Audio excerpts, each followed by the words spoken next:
I want to talk about vouchers. You've probably heard it called Section 8, subsidized housing, or maybe you have other words for it. A lot of times, people think that low-income housing and vouchers run hand in hand.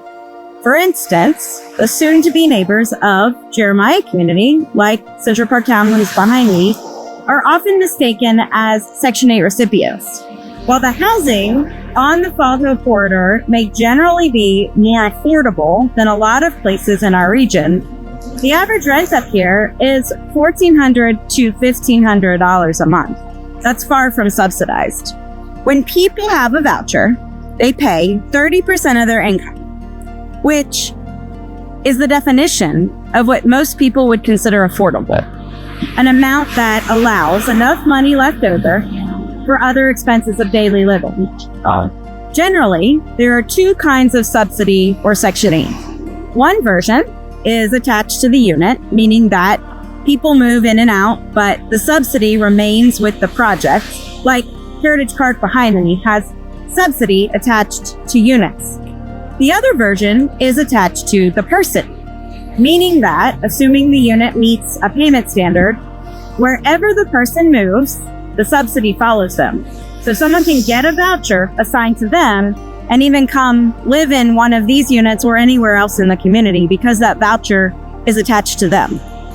Unfortunately, it is a myth that every poor person and a lot of unhoused people have access to Section 8 or subsidy.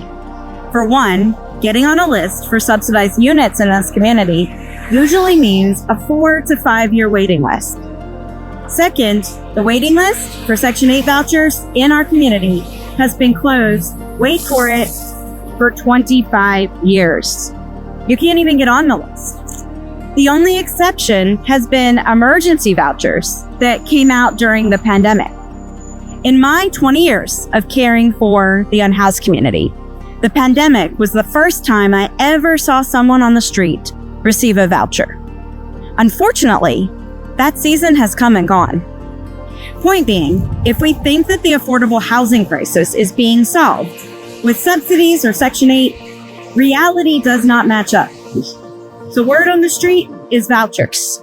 Although they are a fantastic way to end homelessness and to aid people on the margins with income and the resources to live a flourishing life.